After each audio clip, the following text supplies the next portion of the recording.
How was everybody's week? Good. I know some of you guys are feeling very overwhelmed with this Mercury retrograde. And then Raywin, who's just like, no, I'm doing good. So we're not going to jinx anybody who's still having a fabulous week. You guys keep having your fabulous week. We'll stay here in the background having all kinds of shit blow up and explode around us. And I think somebody commented on my post. They were like, I went to go drop off my kid and I forgot my kid. Don't call social services. It's just Mercury retrograde, officer. Don't lock me up. Okay, so I'm gonna go ahead and get started here because those donuts are gonna come in hot and ready. And I'm going to totally abandon you guys when that happens. Okay. The purple's looking fresh today. Just washed my hairs. Okay, guys. So, busy week. Overwhelming week for some of you. I know a lot of you felt like you were missing out. There is no pressure here. You are free to take as much time as you want to work on anything. This is mostly an accountability support sisterhood. So anything that you do outside of that is just icing on the cake. At least you know that you are continuing to invest in your progress and your momentum, and that is all that matters. So take a deep breath. As usual, breathe it out. It's all gonna be okay. Timing, universal timing, trust in the universe. Okay, so before we get into nitty gritty stuff, I just wanted to say thank you all again for being here, for being in the group. I just posted the Friday check-in, and I'm gonna give you a little bit of time before I start creeping up on the wall there and watching you guys, spying on you and stalking you, and seeing if you stayed fast with your Monday goals. So go ahead and comment on the Friday check-in. Let us know what you're celebrating, or maybe even what you feel let down by, and you're gonna still try again next week. That's all that matters. So that was posted. You can see that on the units tab.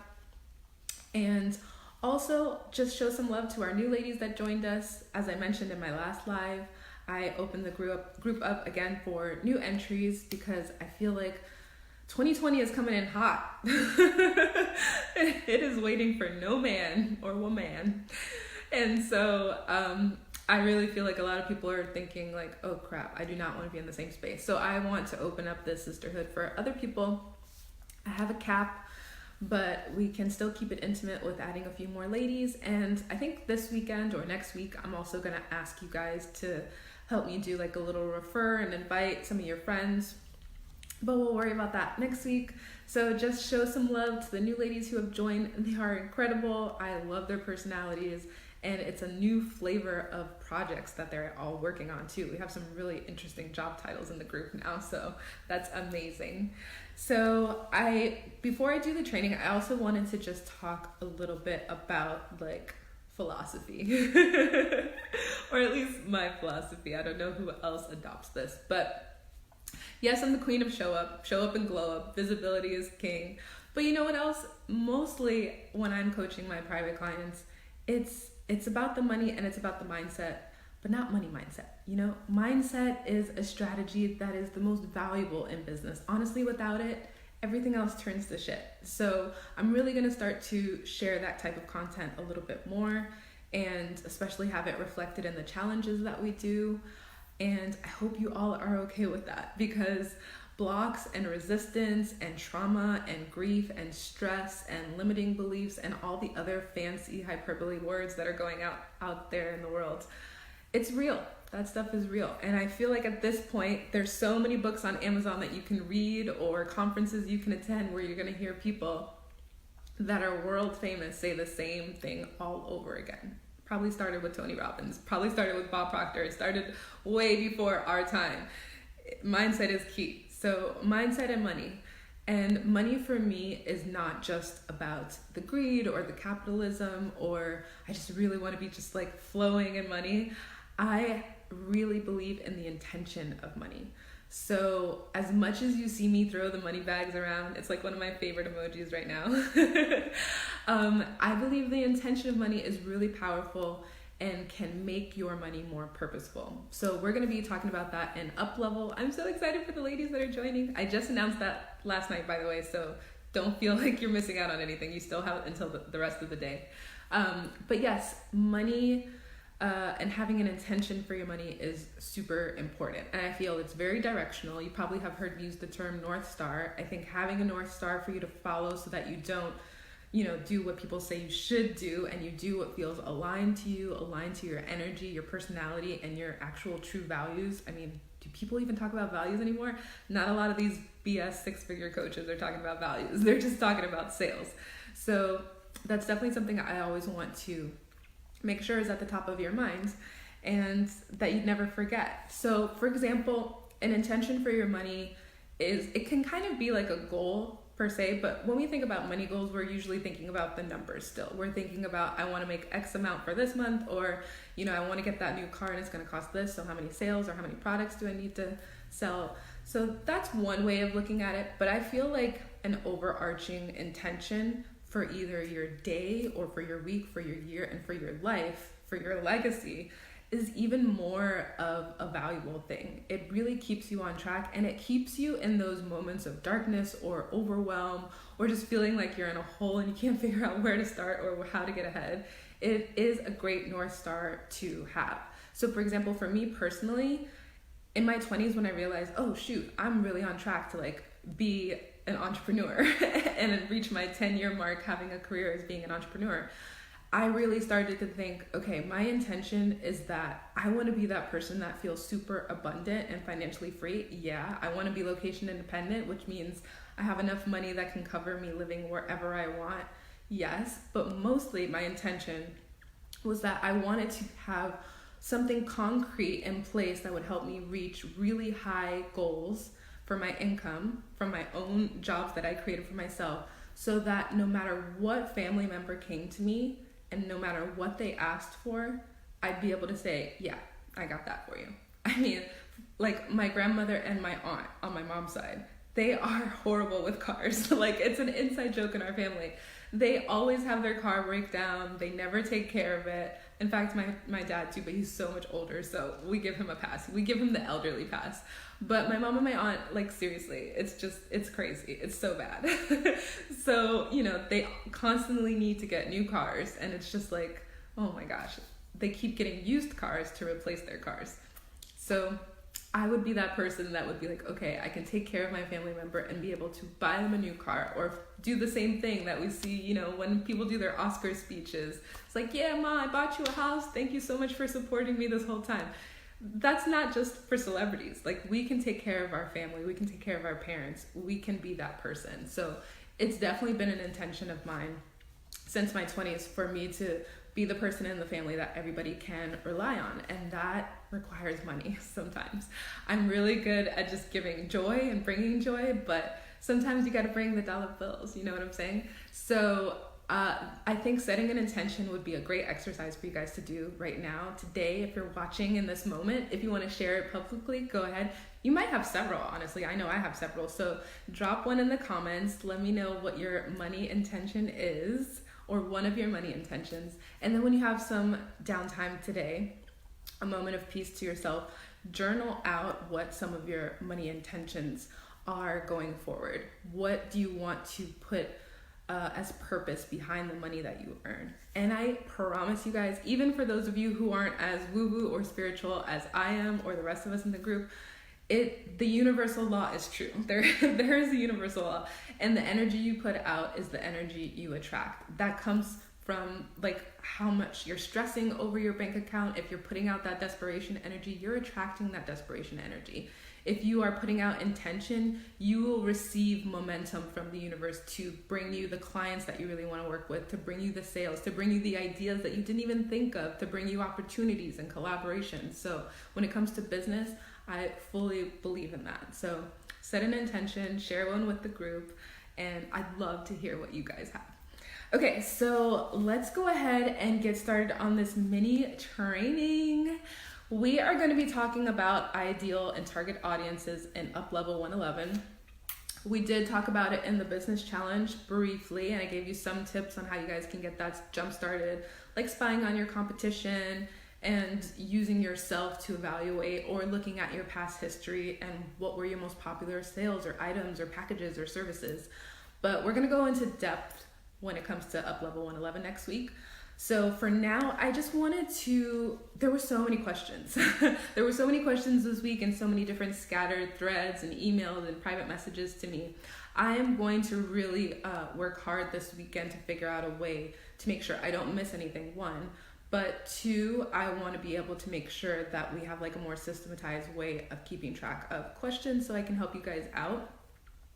And also, I'll be asking this later in the video at the very end, but if you have any suggestions or questions or ways that I can make the group better for you, especially the new people, hi, then let me know, drop it as a comment, post it, shoot me a message, whatever.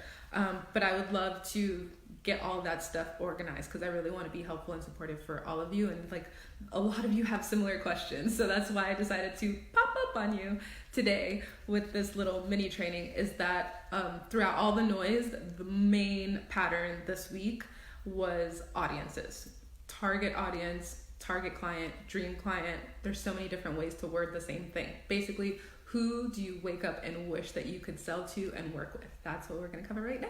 So this is just a basic, I went and got my MBA, target audience 101, that kind of stuff. Very basic overview, but for those of you who need a refresher or are just starting, I think it might be helpful.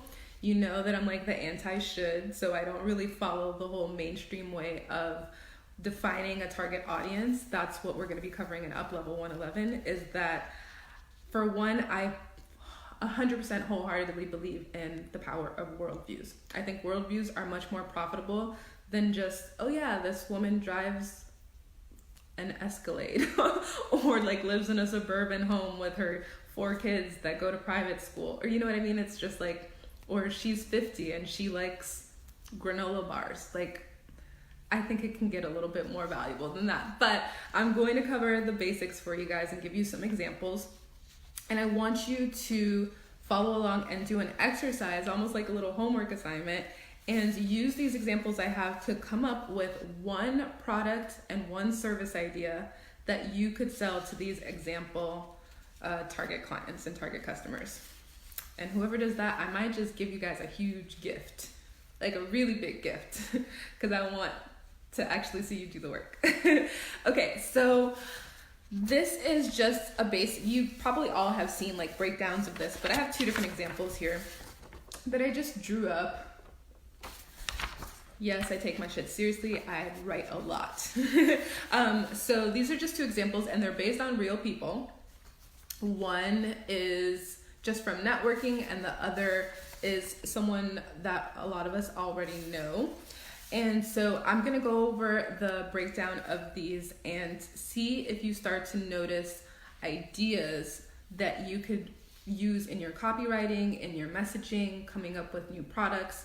Maybe something might pique a little, oh yeah, that's a good one. Okay, so like I have Stephanie in mind for one of these points too. It's like sometimes you realize what a target client or an ideal client or customer is into, and you're like, oh my gosh, I have the perfect thing for her. That's what you want to get to. That's the whole goal. So let's start with Siri. Yes, her name really is Siri, like on the iPhone. I won't give the last name, respect privacy here, people. Okay, so usually the basic breakdown, right? Demographics, psychographics, what are their pain points, their struggles. Again, just a sidebar, I'm so over that whole, what are you struggling with? Can we just start a movement? Okay, let's do this right now. Can we just start a movement, please, to have everyone stop using this overdone message in emails, in welcome emails? What are you struggling with? Please reply. I see you. Stop using that. Honestly, I've signed up for maybe like 100 newsletters since the summer. Everyone uses this one thing that probably Gary Vee said you should use, or Darren, or I don't know how many, Seth. Like there's so many people that said way back when you should use this thing, and they're still doing it. That's why I'm anti-should. You shouldn't follow these people, but that's a should itself. Follow them if you want, but if people are telling you should ask customers and clients in your first emails, what are they struggling with? You're already starting with negative energy. You're asking people to tell you what makes them feel bad. And so maybe that worked 5-10 years ago, but it's just so annoying now. And honestly, I'm sure it still works for some people, but why not create something more original, more unique to you? So just a little side rant there. Okay, so so pain points, challenges, struggles is also something that you internally want to be tracking. You don't necessarily have to keep putting that out in the world publicly and asking people, what's wrong with you? What's making you super upset and frustrated right now? And then just sources of info. Usually you want to know, where are they hanging out? How can I find these people so that I can attract them and sell to them and work with them? So that's kind of like the 4-quadrant breakdown of your target audience. So let's start with the super simple demographics, right? The ever popular way of trying to identify who it is that you want to sell to and work with. Okay, so for Siri, she's 30 years old, she's single and has no children, and she lives in Burbank, California. She currently is all over the place. Let's be real. She's a freelancer, an actress, a stand-in comedian, a babysitter, and a brand ambassador. And in her own words, none of that is what she wants to be doing.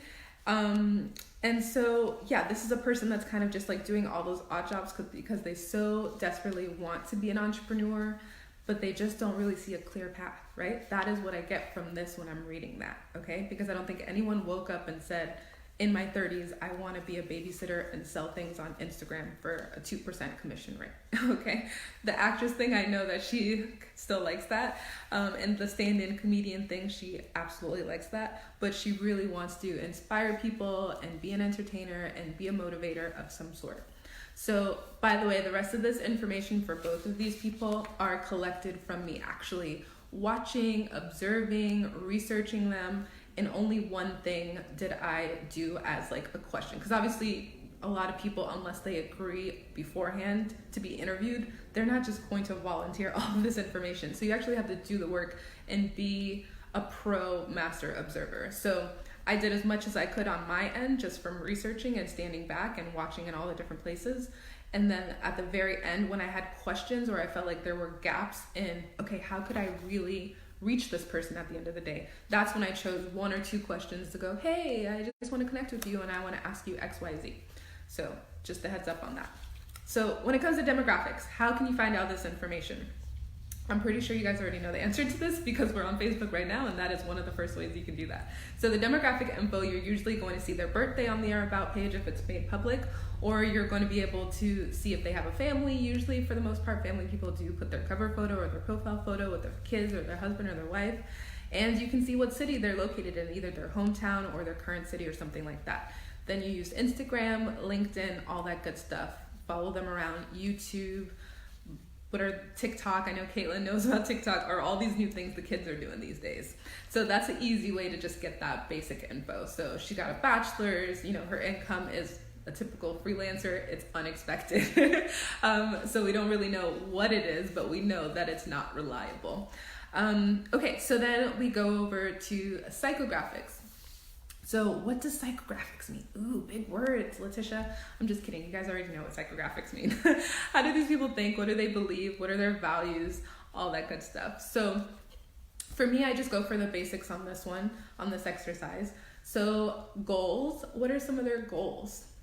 Siri wants to live a financially free, self-made, creative, artistic career and life. Big wish. There's a lot in there, right? We can break that down a lot.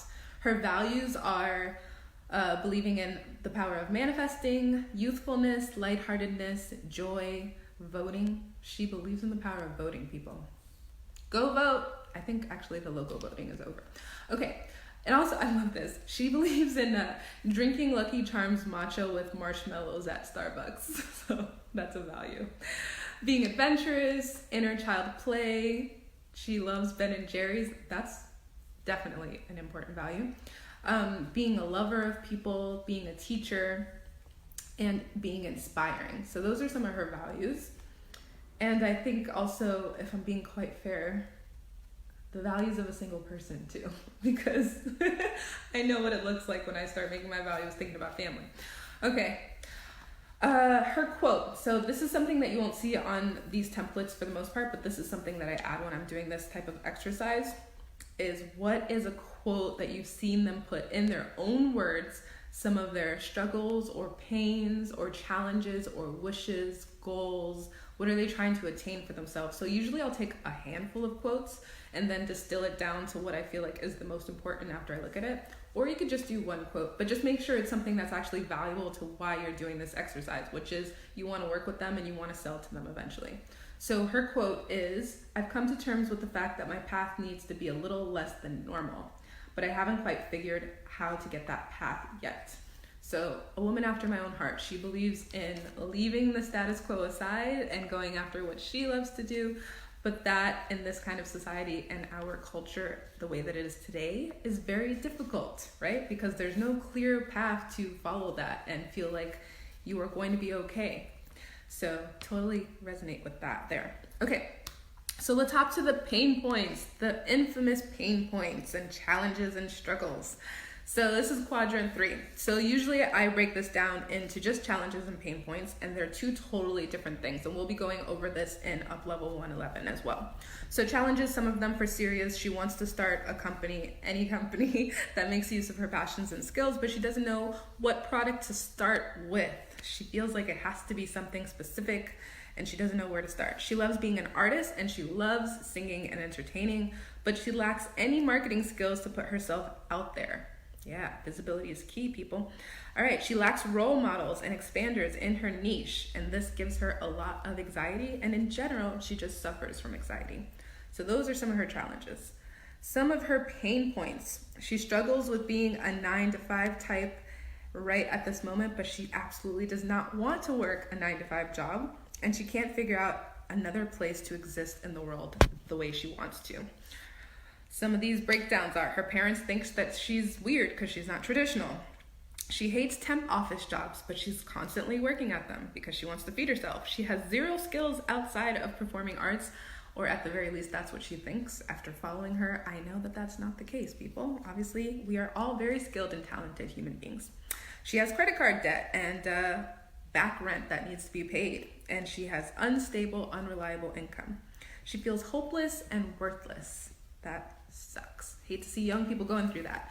She just turned 30 this summer.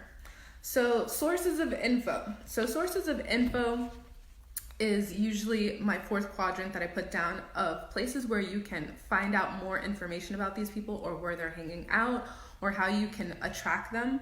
And that usually includes what blogs are they reading, what books are they reading, what magazines are they reading. That one's really old school, not so valuable anymore, but it's still somewhat valuable. What conferences, meetups, or networking events do they attend? What gurus and experts do they follow? This is a key, because then you can see who is already influencing them and who do they believe is providing the type of info or products or services that they're after. And then I'll do other like little tiny stuff that I'll notice is just like a note section on my quadrant 4. So that's Siri. So before we go to the second and last one, I just want to see if anybody can come up with one product or one service based on just this demographic, psychographic, and challenge pain point information that you would be able to sell to Siri to help her out, to make her feel inspired, to make her feel awesome. By the way, Siri is obsessed with dogs and pets, and the type of social media influencing she does right now is she's a brand ambassador for a pet boutique online. So she's always promoting that stuff, and she's obsessed with hot dogs, like the little hot dogs. So maybe you would create a shirt that has like her favorite hot dog meme, or maybe you create a product that would help motivate her or find her career path, or service rather. So a big gift to anybody that can come up with a product or service idea for young Siri here. Okay, especially that last one. We don't want our young people in this world to be feeling hopeless. So bonus points to whoever can do something, an idea that would make her feel more hopeful. We can't really bring back Obama, but you know, we can try to be like him. Hey Jackie, how are you? Okay, so I sense that my donuts are super close, so we're gonna run through this second one, and also my phone's dying. Hey Heather, I'm so glad you guys are here. So please go back and watch the beginning of this video so that you don't feel confused, but we are going over target audiences. I just did an example of young Siri, and now we're going over the second one. And I'm just sharing basically the breakdown of how you can try to find your ideal client or ideal customer to sell to and work with, and what you should be looking out for. So let's run through this second one, because I'm definitely losing battery right here and my plug is so far. It's like in another room somewhere. Okay, so demographics for our second person. We'll call her Jane. Jane is 31. She's divorced. She has one child who's a young toddler, 3 years old, and she lives in Michigan. She's in the HR world, and her income is about $40,000. Now, wouldn't you know, isn't that what I just mentioned on Up Level 111? So you see, guys, my research paid off. She makes 40 grand, and in Up Level 111, I'm trying to teach you guys how to spend 1 week of your life right now and replace your income with your own idea. So she has a bachelor's in education. Wow, that's really common lately. I think we have a lot of ladies who were past educators. And some of her pain points right now: very, very low salary, because teachers do not get paid enough in this country. I don't know about where you guys live, but here in America, it sucks. She has no child support and disposable income of any kind. Zilch. I think a lot of us can relate to that experience. Some of her pain points is her office life drives her mad. She absolutely hates showing up to work every day because it's always something stressful. And she's having mental and physical breakdowns right now. So crazy. Okay, so let's go over the psychographics. What are some of Jane's goals? She wants to travel the world. Sounds like she wants to be location independent as well. She wants to find a way to begin living her true purpose. She wants to get a job that fuels her soul, makes her financially independent to support her kid and future kids without having to live paycheck to paycheck and keep borrowing from her family. Very relatable. What are some of her values? She loves learning through books. She loves coloring. She loves being a hippie, a wild child, a free spirit. Spirituality is really important to her. Astrology, travel is a huge value for her. Poetry, people, being a people pleaser, but I think that's actually a value she probably wants to replace. She values being an encourager, being maternal. She hates losing touch with friends. She believes in generosity and the power of surprises. Okay, sounds like a future friend to me. Okay, so what's one of the quotes that I, after stalking her for a little bit, was able to get? So the quote is for Jane: "I'm trying to figure out where to meet new people who are high vibe and can help me grow to my full potential. My passion is connecting and helping others by sharing what has helped me. I'm just trying to find the right avenue to do that." Okay, so even that quote alone, I could think of a million different product and service ideas from that quote. She's trying to find the right avenue to help and support others with her life experience. Yes. All right, so what's that fourth quadrant we were talking about? The sources of income. Where can you find information about these clients so that you could fill in your own worksheets? So what books do they read? What blogs, magazines, gurus do they follow? So for Jane, she's a huge fan of Sarah Prout, a huge fan of Spirit Junkie. Hey, Gabrielle, we love you. Some of the blogs she follows: This Is Why I'm Single, Higher Perspective, Becoming Minimalist. Becoming Minimalist is so popular, gold mine. She loves Gala Darling and Natalie Besson and Spirit Daughter. Yes, for the spiritual mystic queens. Rachel Peterson, Christy White, Brian Tracy, Shannon Kaiser. And some of the gurus that she follows are Gary Vee, the Almost 30 podcast, and some of the other things she's interested in is watching movies and following things like 51 First Dates and figuring out how to be a great working single mom. And what's this last one here? Oh, and she loves the power of manifesting as well. So that's it for the Jane one that I have. So again, I'm extending this challenge to you guys. Who can think of a product or service that would be interesting and attract either of these two examples, Siri or Jane? One is completely different than the other. We have a single creative and artistic type, and we have a single working mother who's really struggling. But in the midst of those two, they have a lot of similarities in common, right? They want to just follow their own path. They want to be someone that can motivate and inspire others. They are constantly looking for bright lights, whether it's through spirituality or following their mystic free spirit heart. Travel keeps them motivated. The thought of being able to see the world. And at the end of the day, they want to make someone in their family proud of them, right? So what is a product or service that you could create that would attract this person? That if they saw you somewhere out in Google or on the interwebs, that they would be like, ooh, I need this, right? So I'm extending that challenge to you guys for today. Whoever wants to comment it or post it and tag me, come up with one product idea or one service idea, and all of the good ones that you guys come up with, I will be giving you a huge gift to whoever does that mini exercise. So go back and watch this video. If you're just joining, thank you so much for watching. I have brunch waiting for me that I'm super excited about. I have not had carbs since last week. That's a lie. But I thought if I said it out loud, it would sound true. But yeah, I've had so much pasta this week. That's why I don't really love fall and winter, is because I know I'm just going to go crazy with the carbs. So I'm trying to be better, people, but the donuts are calling me today. So I hope you all have a fabulous Friday. Please go do your check-in and share with us. For everybody that's new, just remember, just share what you're willing to share, but vulnerability is very welcomed here. But you can follow the template, just copy and paste and put your answers on there. I'm so happy to have all of you. And you know what? If anyone's feeling down, I promise you glitter eyeshadow is the way to go. So I love all of you guys. Thank you so much. Have a beautiful weekend. Don't stress yourself out and find some quiet time this weekend. Please, self-care, very important. All right, guys, take care. I'll see you soon. Bye.